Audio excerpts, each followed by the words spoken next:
Defensive transition running is something that we have stressed a lot through the season. The first couple of clips show great defensive hustle to come back and force a miss. Notice how Lockie is also backing up to take the rebound after the miss is forced. Without the effort, the transition 3 that Charlie's about to score does not happen. Later in the game, another great transition running effort by Joe, chasing the ball down after a turnover and forcing a miss. That is a standard we need to aspire to, because you can see that's 4 points saved right there. Next are a couple of clips showing just the fundamentals of forcing left. The ball is now attacking the rim from the left hand side where we have the advantage, and you can see a couple of good stops. Second one is taking away the lane in transition running, taking away the right side lane, again forcing the ball back out, and a missed 3-pointer as a result. Next clip is an example of applying pressure early, anticipating the ball screen and still applying left side pressure, again resulting in the stop and transition offense. One of our best defensive sequences to close the first quarter are good rotations, strong aggressive double closeout to force an air ball from one of the better shooters in the competition. Strong way to close out the first quarter. This next one you're going to see from a couple of angles because it's such a special effort. Great defensive pressure throughout, rotations, repeated shot contests. Despite us not securing the rebound to start off with, the pressure stayed on, and ultimately it was a pretty special effort to fight for the loose ball on the ground to secure it. This is the standard we want to set ourselves. This is the level we want to bring every week so that we can continue to be successful even against the stronger teams. If we keep doing this, we will do well. This should be the foundation of how we play and how we go about playing defense.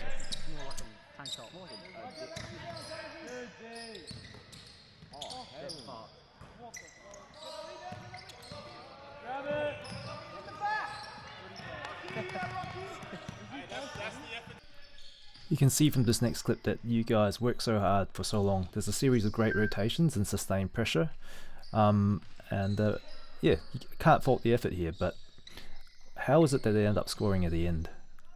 After all that hard work keeping them out and forcing the bad shot, all that was missing at the end was a simple box out and aggression to secure the rebound that would have resulted in the stop instead. This next one again, great sustained effort, great contests, repeat efforts to challenge the shots, multiple misses forced. We need to be more disciplined in boxing out and being more aggressive in getting those boards so that we can end the defensive possession rather than killing ourselves, forcing miss after miss only just to get a stop at the end. This next example here shows what disciplined boxing out can do. If everyone boxes out, even the smallest guy can take the rebound. The next few clips just show how we apply high level pressure and how important it is. We bang on about it all the time, but you can see when you guys put on sustained high level pressure, it forces turnovers, which means more good offensive opportunities for us. See, Charlie forces a turnover here literally just because he was playing close and putting on pressure. If you're standing 2 meters away from that guy, the turnover doesn't happen. Now here's yet another defensive sequence where there's good rotations, good sustained pressure, no one giving up. Like, you know, the chase, like Max's effort there. 1 time, 2 times, 3 times, force the guy to travel, no score. That is the level of defensive pressure we need to bring. Okay, so more examples of the same thing. Again, this time it's Joe and Charlie. Yep, easy score. All comes from the pressure that you apply. Now it is hard work, but if you put on the hard work, Lockie bodying in, not allowing a drive, James quickly rotating over to help, forcing the ball out, a poor shot, a rebound, and a transition offense. Here again, another opportunity, another strong closeout, tip, transition, easy score again. You don't need any skill, you just need to be willing to work hard. Pile on that pressure, force turnovers, easy offense, easy points. Now what about this one? Probably a little bit harsh. Great drive to the basket by Max, unlucky miss, moment of hesitation in terms of running back, open 3 made, but do we think we can do better here? Do we want to play to a higher standard? Can we rotate harder? Can we run harder? Like here, Wombat misses the ball, immediately doesn't sulk, tips the ball, gets the ball right back. Alright, there was not a moment of hesitation. Here again, turnover, right? Immediate action to play defense. Right, hustle to get the ball back. We get a transition 3. Now a bit about offense. This is just corners, and the part of the offense we don't run enough, which is the 2-man game on the fat side of the court. Look at how much room there is to generate a easy shot. This next offense is beautiful. Early advance into the paint, no force shot, pitched out, chased. Ball comes out, resulting in a good dump in for an easy layup. Another great series of decisions out of the hands offense. No force shot, good switch to the weak side. Changing sides is what we always stress, and you can see there's so much space when you actually swing the ball to the other side. And again, baseline drive, didn't force a shot, kicked it out to the opposite side. Nice open shot. This is attacking a closeout. Again, switching the sides to the weak side, open shot. See the trend here? Now a couple of funny examples on how not to play a zone by North. James moves, his man in the low post follows him, leaving Max wide open. They thought they learnt their lesson the next time, so they are standing close to the corner shooter and leaves a wide open lane for Wombat to drive in. That's 2 great examples of how not to play zone defense. The advantage of having your shooters make a couple of early shots is that the defense now crowd them. Joe recognises this and just dashes in on all that space on the weak side, get himself an easy 2. Shooters need to recognise that they're being overplayed and look for advantages elsewhere, like Charlie just did there by spotting the mismatch in the post for James. Again, a hot shooter draws 2, recognises it and finds an open shooter elsewhere. When you're lucky enough to have 2 hot shooters on the same side of the court, recognise that there's going to be a hell of a lot of room just behind the defenders. Present into that space and go get yourself an easy one-on-one score. Probably my favourite passage of the night. James makes this massive swat, doesn't stand around and feel good about himself. He runs down, look at that sprint, presents hard for the ball, gets it back, and immediately pitches out to Charlie, finds him open, it's a 3. So many good things there, so many good things. The next series of clips are about simple offense and quick ball movements. You can see everyone just gets to the spot early, creates the right space, 45-degree drive into the paint, baseline cut on the opposite side. You'll see this many times. 45-degree drive, baseline cut, easy 2 points.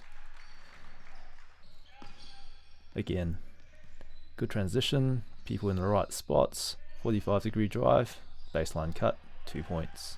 Now for this fast ball movement to happen, obviously the guards need to be willing to move the ball fast and make the early pass, but everyone else also need to really get quickly to the positions and create the right spacing. Get deep into the corners, be ready to make your cut when the drive into the paint happens. A 1%er, Lockie singling out his man so that his teammate can go in to score without help defense coming across. Now that's the end of the serious stuff. The rest of the video is just of people doing some special things on the court. So sit back, relax and enjoy. And make sure you stay till the end for some Charlie Stevenson magic.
So let's say it to the camera.